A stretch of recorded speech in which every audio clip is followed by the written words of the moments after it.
Several microphones going around, and if you could raise your hand when you have a question. We have one down here in front. Katie has asked the first question at every session this year, so we are keeping consistent here in the last session as well. Here in the front as well for the second question. First of, is this on? Can you hear me? Yeah? Okay.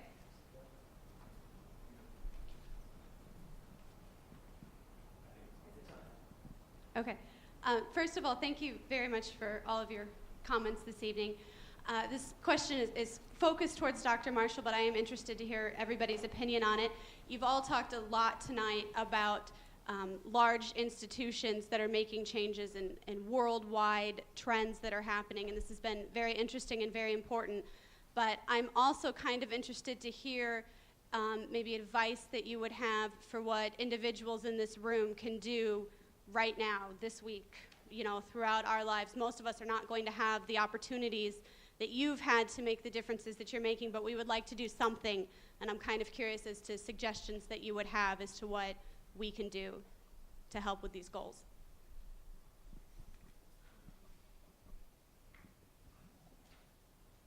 That we could go on for a long time on that. I think when you're in college, one of the most important things you can do is to learn and to be willing to deal with the complexities of these issues at the same time that you care. So I think that you should never forget that dimension, that gaining the skills. In fact, one of the interesting things about development is that maybe 30 years ago, there was a sense that pretty much anyone could go anywhere and be helpful because there were so few people in the countries who were able to do the jobs. That's not true anymore. So there's a real premium on expertise and on being really qualified to help. So that's sort of being a participant and being a participant in the debates, but also being a participant in a practical level. Beyond that, there's an opportunity everywhere you look to help people. And to me, you need to look both at dealing with the systems, which is the issue on food. If you have to be, somehow at some point, you've got to ask, why are these children hungry? Why are they hungry in Washington, D.C. or in Indianapolis? Why are they hungry in Malawi? And what is it that you can do to fix the problem? At the same time, you've got to get them food today. But there's also every major change also involves an adding up of individual contributions. And so that is clearly a place to start in community organizations, in participating in the debates, but also participating in action. There was a question down here in front.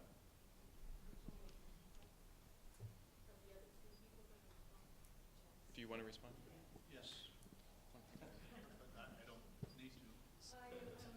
Sorry. With respect to Katherine Marshall and Mr. Morris, I have a question for Dean Howard. Uh-oh. Dean, will you think United Nations for just a moment?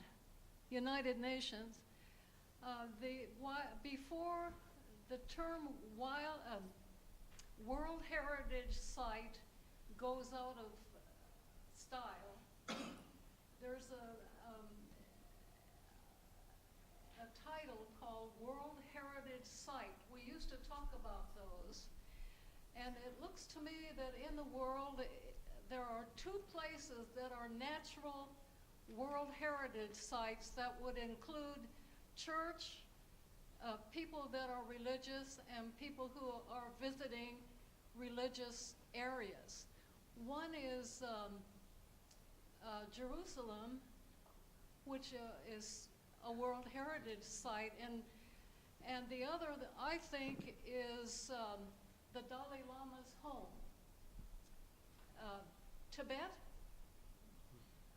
Do you think that it's possible for the United Nations to really label those places as World Heritage Sites? That's my question, Dean.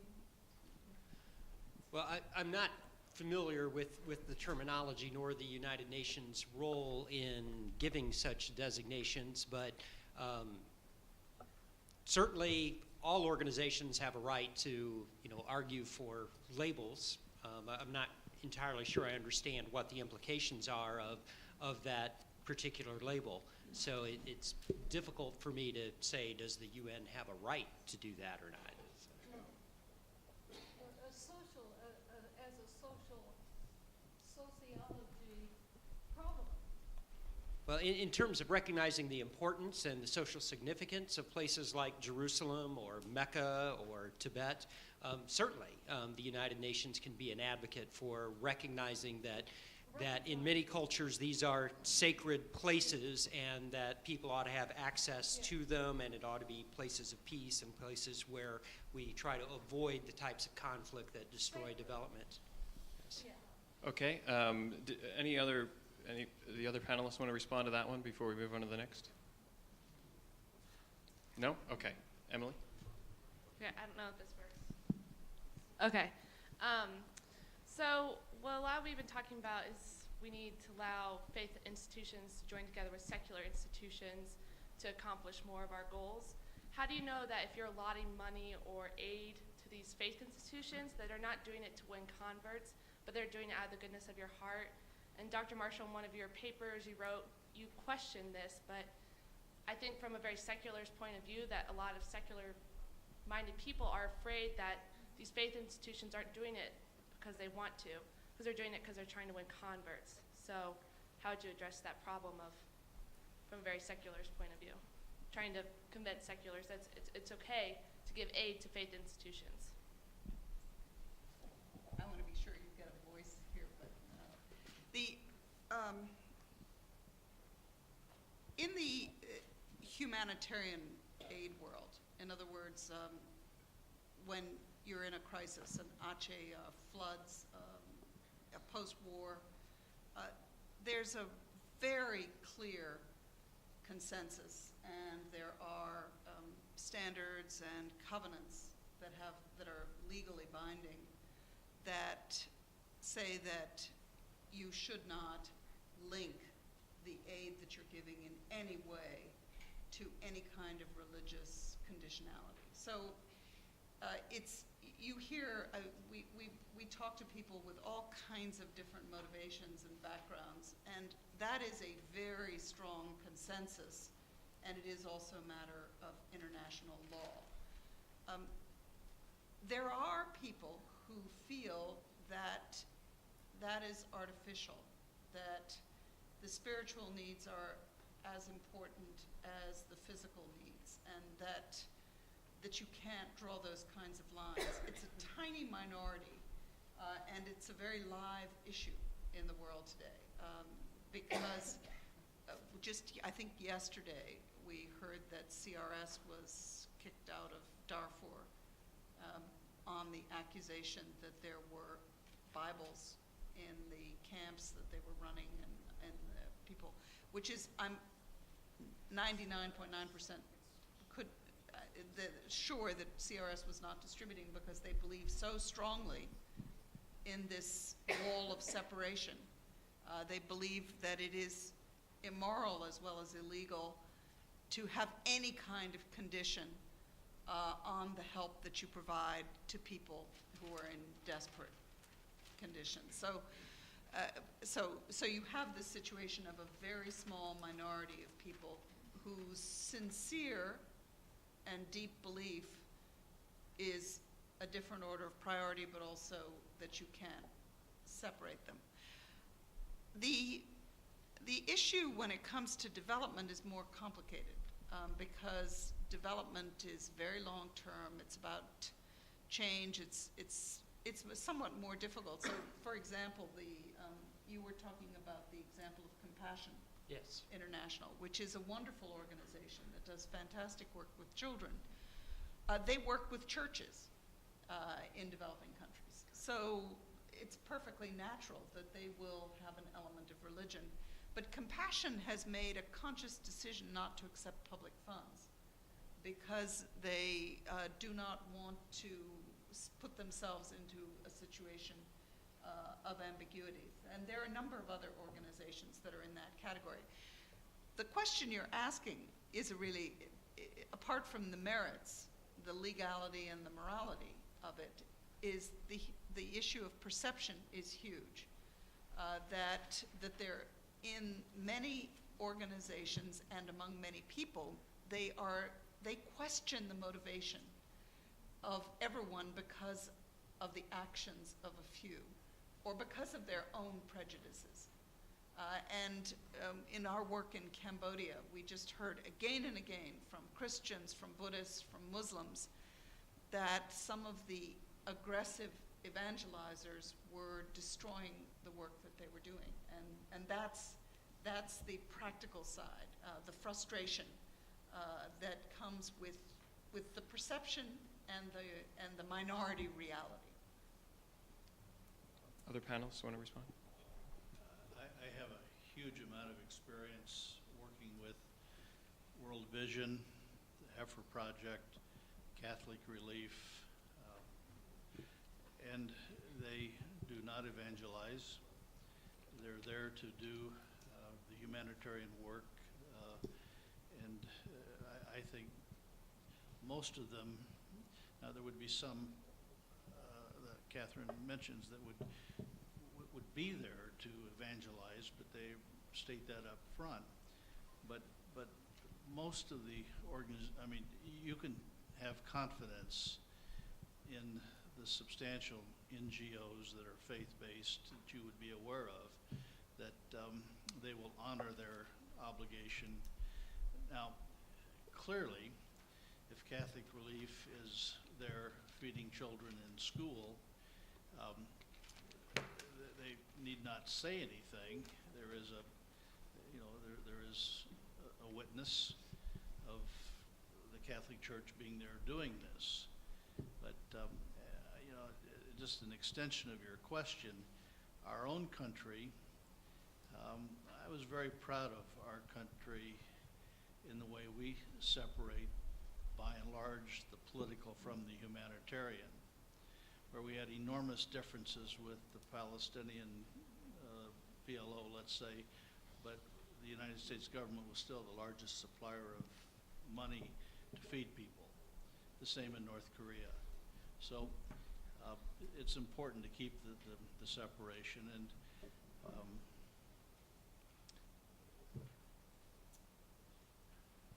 Dr. Howard? I'm debating internally here how much I want to be the sticky wicket. This is stick away. As a sociologist who studies religion, the impact of religion on society, and the impact of society on religion. I'm very sympathetic to the perspectives of my fellow panelists here, and I think they're right. But there's also a other side of the issue that has to do with the issue of the right of religious people to discuss their own faith-inspired motivations in the public square. So it's also, there is the matter of making sure people get fed, et cetera, the very practical issue. But there's also a very practical issue of religious freedom and people's right to articulate their motivations for what they do, whether we think that is the right motivation or not.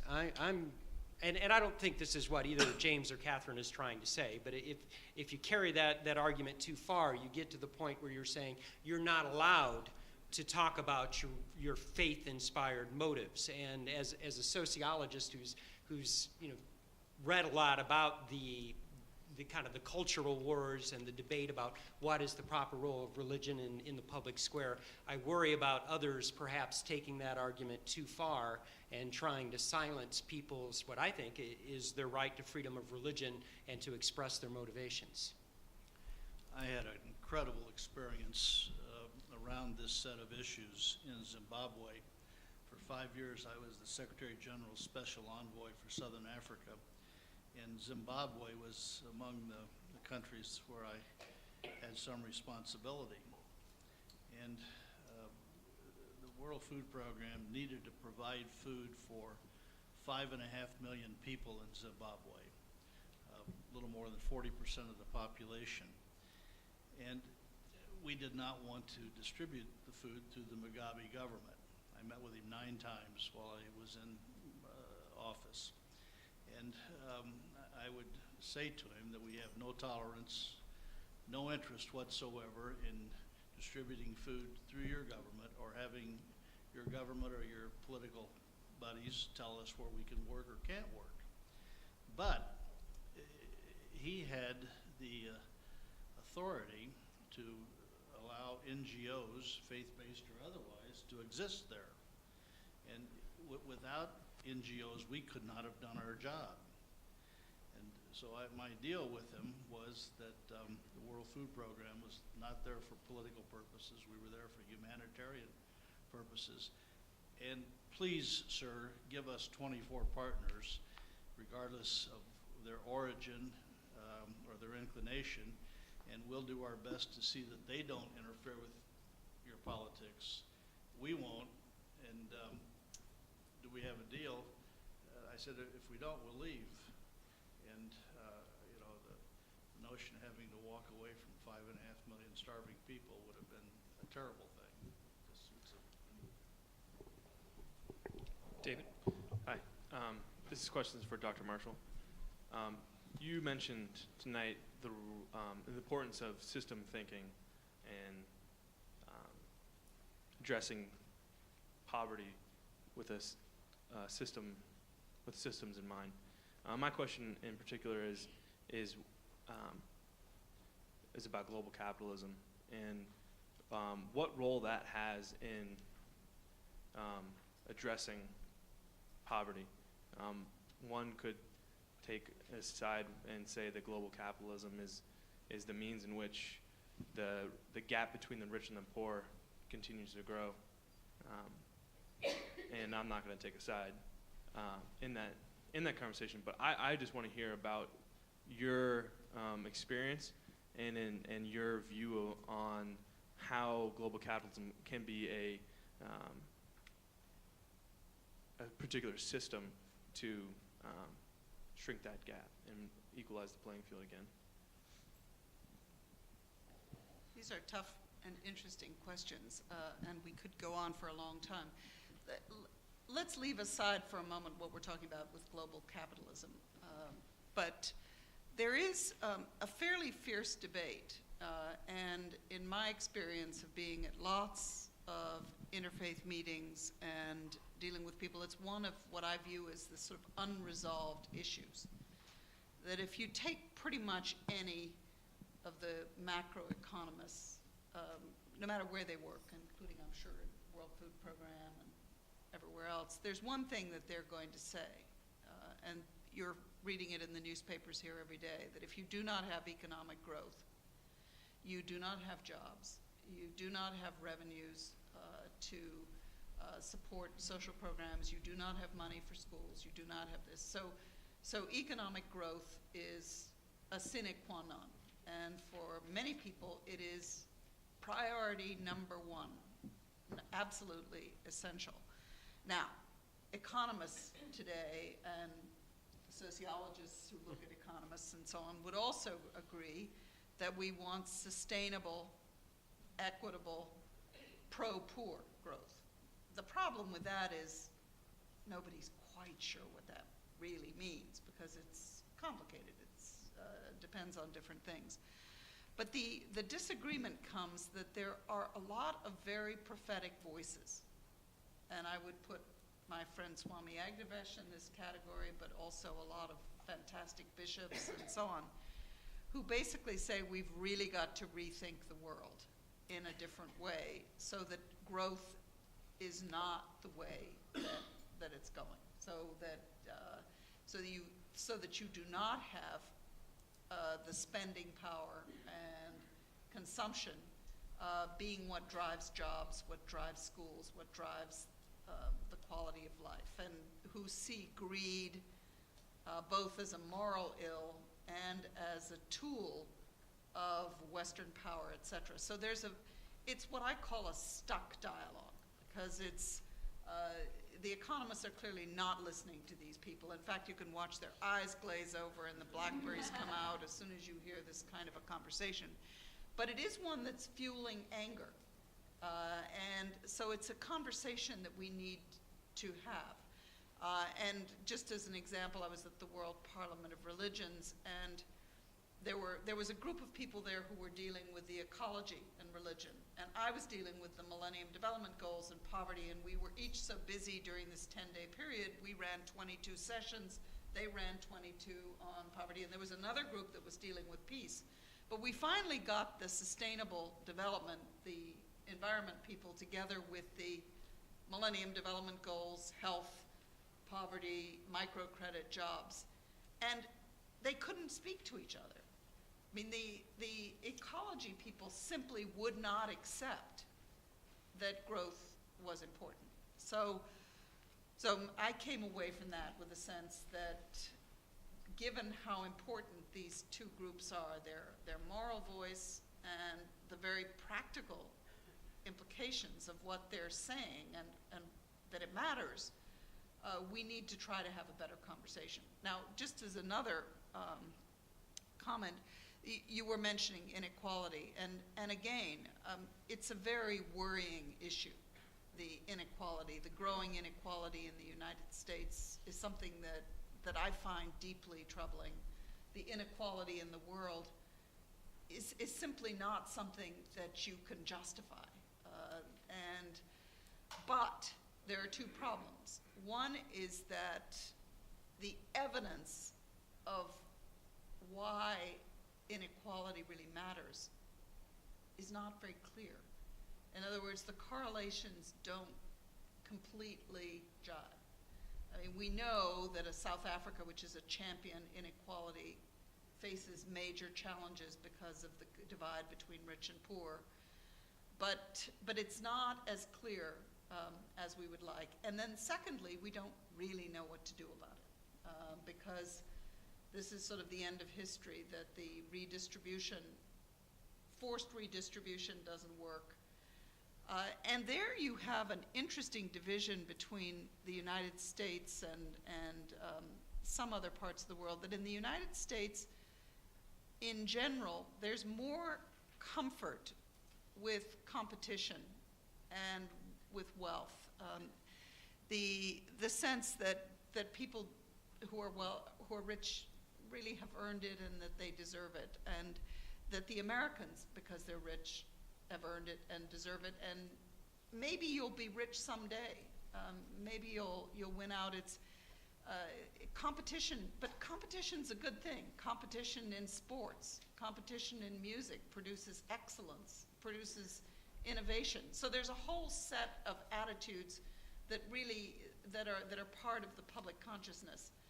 In other parts of the world, words that you hear much more often are solidarity and community and the sense of the social obligation to the people who are poor. And again, this is a set of very fundamental answers. We're asking the most basic questions that you can ask. What is important?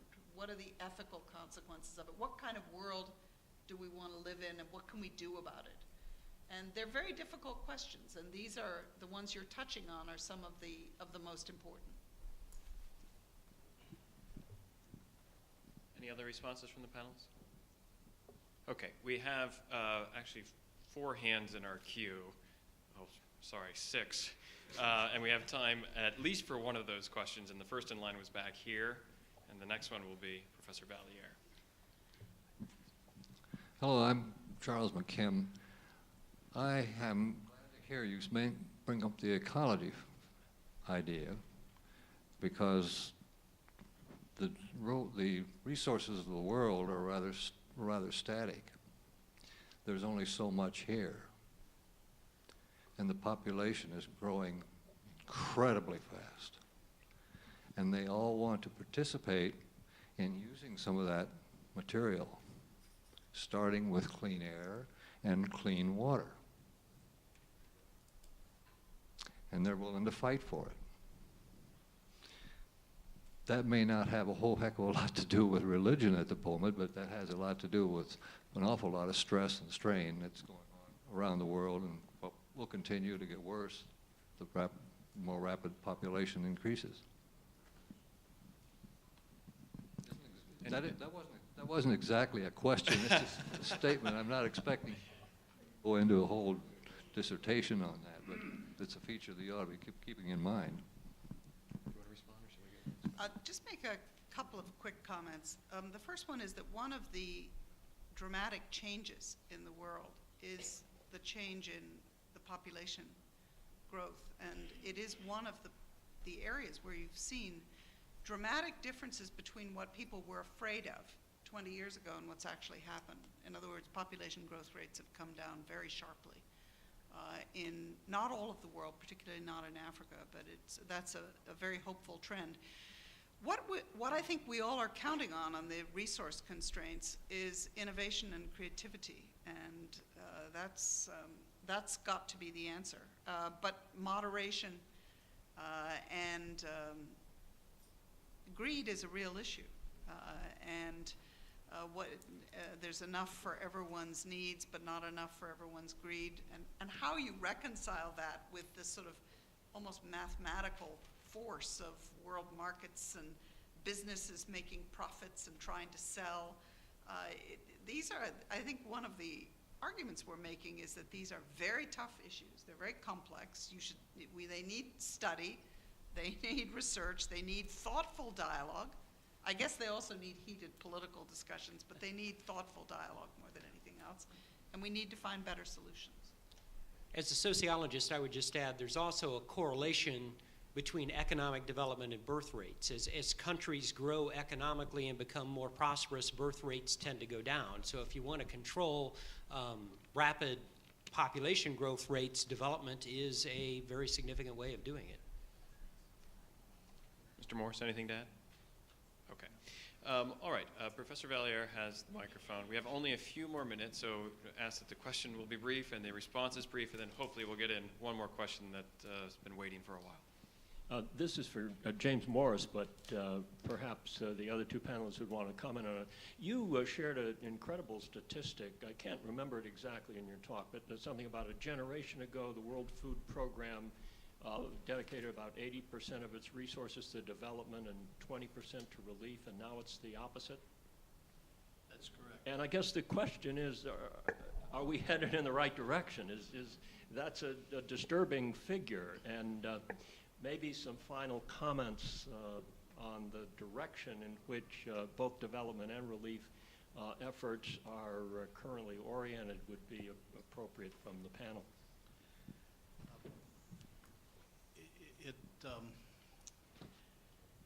It's an extraordinary discussion to have when you know that in the long run, the dollar invested in development over time will have 5-6 times the payoff that the dollar spent on relief. The issue is that, once again, the World Bank, in their analysis, would tell you that there are 3 or 4 times more natural disasters today than there were 30 years ago. Many, many more people in the billions are affected by natural disasters. And so the World Food Program, we had to raise every penny every year. We were not a part of the core budget of the UN. And we had about 115 countries helping us. And frequently their support would be earmarked, not all of it, but would be, say we want to address the earthquake issue in Pakistan. So with what money was left, WFP had to struggle with this issue of where do we use it, for what purpose do we use it. And I think there was an inclination among world leaders that maybe WFP ought to be more of a relief disaster response agency. It's also the largest logistical agency in the world. For example, we fed the entire population of Iraq for a year and a half. 27 million people, 44,000 points of distribution. We had to contract with 9,800 private truck operations to use their trucks to deliver our food. But it is a perplexing, and for an economist who understands where the law, but the issue of saving the life of the child that's at risk today in the tsunami or in the Pakistan earthquake or in this terrible drought in Southern Africa. I mean, these are tough moral issues.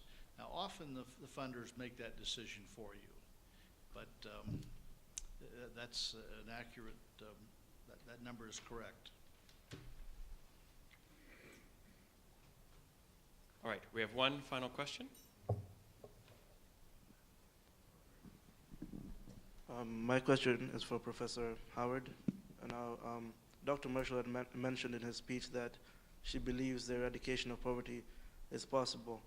From the perspective of a sociologist, is it realistically possible for society to exist free of poverty? I would say yes. I think it is possible. There are sufficient resources. The question is the distribution of those resources. And certainly, in the United States today, I mean, it seems like every time somebody talks about, well, we need to pay more taxes to benefit poor children so they can have lunches when they go to school, we get accused of, promoting cultural wars.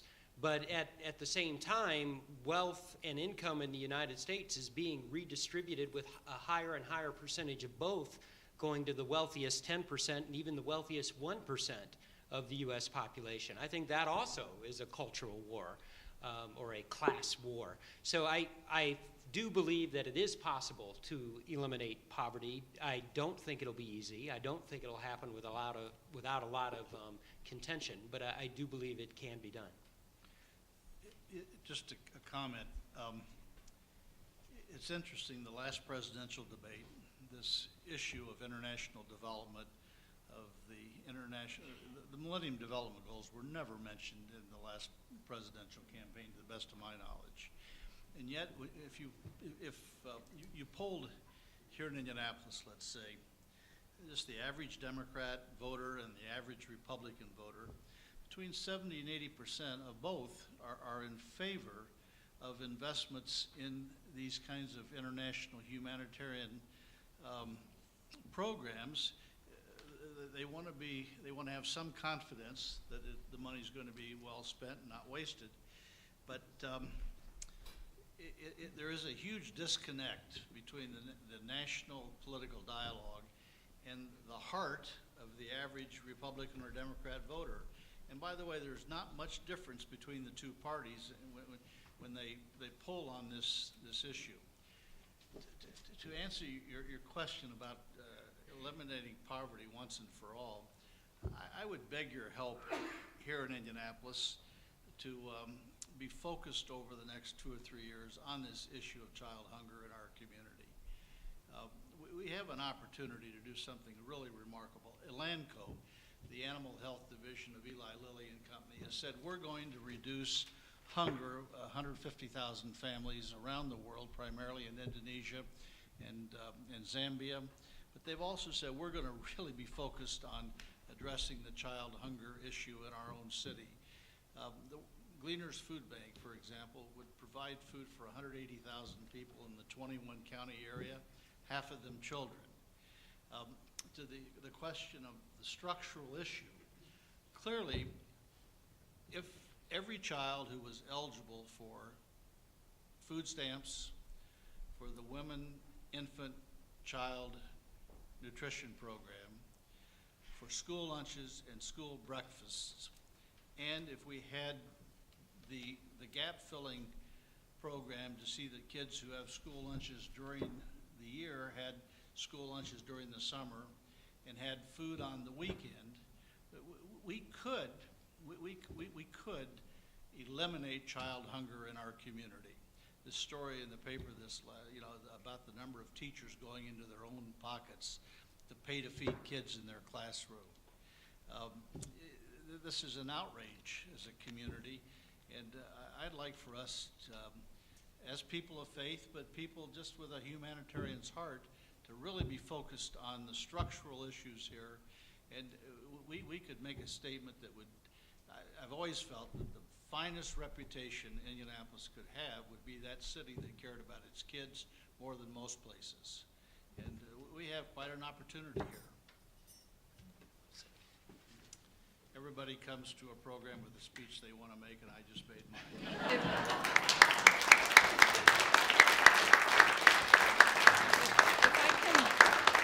If I can put a very specific organization to what Mr. Morris is talking about, Interfaith Hunger Initiative here in Indianapolis is a phenomenal project that he spoke about with Jews, Christians, Muslims, people of all traditions are getting behind it. The Center for Faith and Vocation is working with students in that area.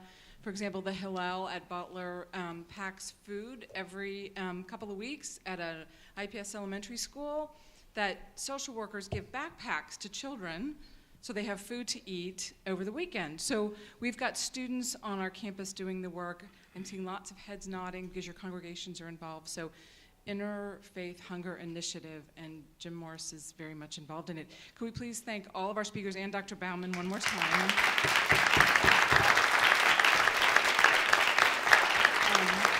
And thank you for your participation this evening and throughout the 2010-11 seminar series. Each of you has modeled civil discourse for us and respectful inquiry about religion. It takes a lot of courage to do that in our culture, so we're grateful for that. We hope you'll stay in touch with the religion seminar by giving us your email if you haven't already. We will be communicating with you in August about the 2011-2012 series. Dr. Valier comes back to the lectern. We're going to be discussing global Christianity. Thanks very much.